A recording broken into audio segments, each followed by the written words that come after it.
Good afternoon, everybody. Thank you for being here today. I'm delighted to be chatting with you. I've been a lifelong life observer. It probably started because I was the youngest of 5 children, and there was an 18-year gap between my oldest brother and me. So as the youngest, always looking up the ladder, you sort of observe life. And that's continued today. I was a corporate consultant for about 25 years, and now I run my own registered investment advisory service. And the value of that is it turned out to be an excellent platform to observe people. And I love that part of it. I'm naturally curious and I like people. So this has been something that has been an added bonus. When I started as a financial planner, a personal financial planner, I thought it was all about dollars and cents and efficient market theory and things like that. And it turned out that it is sort of. But actually, personal financial planning is much more about the person than the finance. And so today I wanted to share with you some of the life lessons that I've observed from working with our clients collaboratively. As a fee-only advisor, it turns out to be a really good place to watch what people do and what they say. And as our players just showed you, sometimes the two don't match. So I wanted to warn you about 2 things. One, I was a teacher at one time, and so I look on every presentation as an opportunity to teach. So I will stop at several points and ask you to think about what it is that I've said and maybe make some notes, so be aware of that. And the second, I love whiteboards. When I'm working on a presentation or an article, I use whiteboards. And this is an example of what one of my typical whiteboards would look like. But whiteboards don't translate very well into presentations, and they're hard to see. However, I decided to try something a little bit different today, and I created a series of PowerPoint presentation using a series of whiteboards. So you'll see my hand drawing up here as we go along. All right, first life lesson. People get confused about wants and needs. This should be no surprise to you. Let me give you an example of a client we have where this really came home. We were working with this retired couple, or excuse me, they were about to retire in a year, and we crunched the numbers and said to the clients, you're going to be able to live comfortably on $20,000 a month after taxes. At which point, the wife promptly burst into tears. And I said, I don't understand. And she said, well, we live on $30,000 a month right now, and this is going to be a hardship. And then she wailed, we don't live a lavish lifestyle. And that was sort of a code word that I've learned in my business that says we don't know the difference between needs and wants. We don't know the difference between needs and wants. And I'm sure that you can think of other examples in your life as well, but I'm not going to ask you to do that just yet.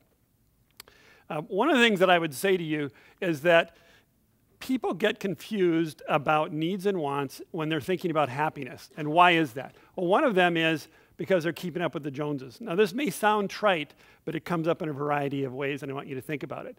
We have a client, and they live here in Bellevue, and they're going on a Whistler ski trip this month, in fact, when they have not saved enough for their daughter's college education, and they've said that that's important to them.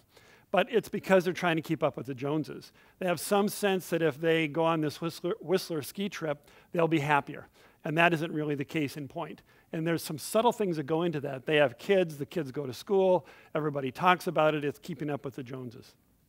The second thing that happens is we get this more is better syndrome. More is better.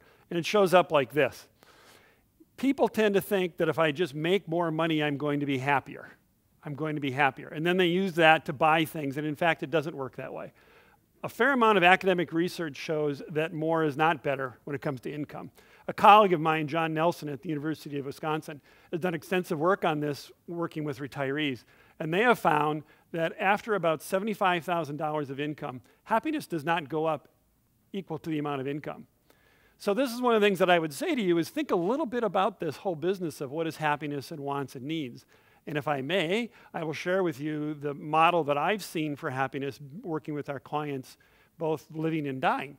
And the model looks something like this, which is the intersection of memorable experiences and the people that we love actually leads to happiness. It isn't all the things that we can acquire in life. It's much more like this. So I leave this with you to think about. What is your formula for happiness? And how do wants and needs fit into that? And then I'm going to give you a challenge. So for those of you that were paying attention, here's your first homework assignment. I want you to think about, or I want you to try to see how long you can go without spending anything that isn't needed. So no dining out, no buying clothes, no ski trips to Whistler, and see how long you can go. I suggest to our clients when they do this a couple of things to be aware. One is it's going to bring up some stuff because we get sort of insulated from what's really important to us. So I want you to be aware of that. And what we tell our clients is that if you can work your way through that, you may be on the road to some self-discovery that's important to you. And one of the things we tell our clients is we're not so much concerned about how you compare to others. We're mostly concerned about how you compare to your earlier self. That's the first one. Second lesson, and this has got this catchy series of letters. I can't pronounce it. I guess it's an acronym. But it stands for there's no such thing as a free lunch. TNSTFL, no such thing as a free lunch. And it's all around us. Now, financial advisors love this one because, sorry, I hit the wrong one. This is the basic graph that we use when we're talking with our clients. And on the left-hand side is return, and across the bottom is risk. And every client I've ever talked to, in fact, most advisors that I've talked to, would like to be up there in the left-hand corner. But in fact, a guy by the name of Harry Markowitz won the Nobel Prize in 1960 when he said that this is not possible. That in fact, we all have to be below that line somewhere. So Never Never Land is up there in the upper left-hand corner. But in fact, you have to be down below. Now, why is this important? Because from an investment standpoint, it's very clear. Everybody wants high returns and low risk. High returns and low risk. But we do the same thing in life when you think about it. Everybody wants to eat what they want, go to the best Super Bowl party, eat all the worst junk they can find, and still maintain their girlish figure or boyish figure, right? We want to have the biggest house. Some people want to have the biggest house with a big mortgage and still save for retirement. And finally, one of the things that I like to tell people is in relationships, right? For the men, they want the ideal woman, and for the women, they want the ideal man, and they don't want to work at a relationship. But there is no such thing as a free lunch. Let me suggest to you, finally, when we talk to our clients, we put it very, very boldly to them. We say, look, the two choices are fear and greed when it comes to your money. Choose one and choose wisely. Choose one and choose wisely. Because you can't have them both ways. There is no such thing as a free lunch. So the second homework assignment, and you can tell I was a teacher because I never forget the homework assignments. I want you to spend the next week or so and just sort of tune in to the deals that you make with yourself about the free lunches that you're hoping to get. You know, it might be, I'm going to speed just this one time. Or it might be, I'm going to eat this cake even though I know that I shouldn't. And tune into that. And my request to you is if you run across something that's very interesting to you, please send me an email. I love to gather these up about the free lunches that we're trying to get from people. So the third life lesson is that we are our own worst enemy. And you heard the Business Theater Live players do a version of this. And this manifests itself in 4 ways, and I'm going to explain this to you.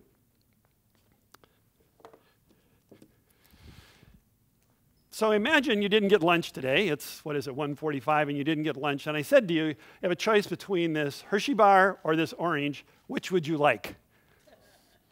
Thank you. Now, imagine it's a week from now, and you miss lunch on Tuesday again, and I say to you, okay, what do you imagine you will choose, the orange or the Hershey bar? The research is very clear on this. The majority of people say, I'll take the Hershey bar now, but in a week I'm going to take the orange. And that is delusional and totally false. You can't have it both ways. When presented with an immediate gratification, most people choose the Hershey bar. So that's the first mistake people make when they're thinking about their finances and about life in general, in fact. They're looking for instant gratification, which, again, the players showed you an example of that. When confronted with the question of the really cool shoes or the more practical running shoes or walking shoes, she chose the really cute shoes. Thank you. So there's a couple more opportunities that I want to tell you about when it comes to making decisions, and this is where we make mistakes all the time. We have faulty decision-making processes. So again, this is called the behavior gap, and the graph on the left is what an investment ought to return from a pure sense. So think of the S&P 500 index, something you've all heard about, or the Dow Jones index, right? That's what the return is. But research shows that the investors actually get less, as much as 5% less than what it is that they should get if they were just investing purely. And the difference between the two is what's called the behavior gap. A guy by the name of Carl Richards has written a book about this, and he points this out in great detail. People make mistakes in 3 ways when they're making decisions, and it creates a behavior gap. And let me see if I can illustrate that for you. The first one is overconfidence. Now, I'm going to pick on doctors for just a moment, but for a good reason. Doctors make life decisions all the time, and they're really good at it, or they don't stay in business, right? They become overconfident in their ability to make decisions. And we are the same way. If you are a really astute business person or you're a senior executive, you get very confident in your ability. But in fact, the more overconfidence, the more mistakes, the higher the cost of mistakes. Let me give you one quick example of that. A good friend of mine invested in Washington Mutual. You all remember Washington Mutual, right? WAMU, right? So he was convinced it was going to be a great investment, and he invested at 50, and then it went up to 80, and he loved it at 80. When it came back down to 70, he bought more. And when it came to 60, he bought more because he was absolutely convinced. He was overconfident. And then he wrote it all the way back down to 20 and finally sold out. So there's an example of a decision-making mistake where he was overconfident. And perhaps you can think of some of those situations on your own as well. But overconfidence is the first decision-making mistake that people make, and I see it all the time. Because people are successful in one aspect of their life, they think that they're going to be an expert in another area. And it leads to people developing, lotto picking systems or a way to beat the roulette wheel or whatever it is. But we get this overconfidence. Now, the second one is this tendency for us to think that a more complex solution is better. And this is what we believe, but in fact, that's wrong. That in fact, better decisions are made with things that are more simple. And here's my next prop for this. This is an iPod. And when Steve Jobs and the engineers at Apple were designing this music player, they cut to the essence of what this thing is. It's a music player. And they got rid of everything else that got in the way of it. And do you all remember the original iPod? It had that really cool wheel on it, for example. That was patented, by the way, by engineers there. But they got to the essence of it and they cut away. So here's an example in our lifetime about adding complexity. The tendency is for us to think that a complex answer is a better one, but let me give you a very simple example. All of us, I presume, are going to want to retire at some time, right? In fact, retirement is not about money. It's about happiness. And we confuse retirement by thinking it's all about money. It's about happiness. And the three key questions in retirement are, where do you live? What do you do? Who do you do it with? Answer those three, and the money is irrelevant. Let me pick on life insurance as another one. Life insurance is essentially an income replacement for premature death, right? That's what it does. But the life insurance industry, and I hope I'm not offending anybody, has found many ways to make this much more complex. There are universal variable life policies. There are indexed annuities. There's all these other kinds of items that are complex answers to really a simple problem, which is how do you replace the income when somebody dies early?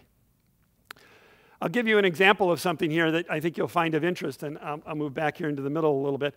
One of the things that we find from our clients is that sometimes they don't trust us because we believe in simplicity. So we had a client that came to us, and they, again, were going to retire in about a year. And he gave us a list of his securities, and he had 65 securities in his portfolio. Now, we know that you can create an efficient and effective portfolio using something like the coffeehouse investor approach, where you only need maybe 6 or 8 securities in total.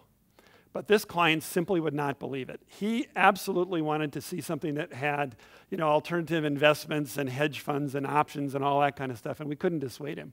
So finally, we decided that we couldn't work with him because he was looking for a complex answer to a simple problem.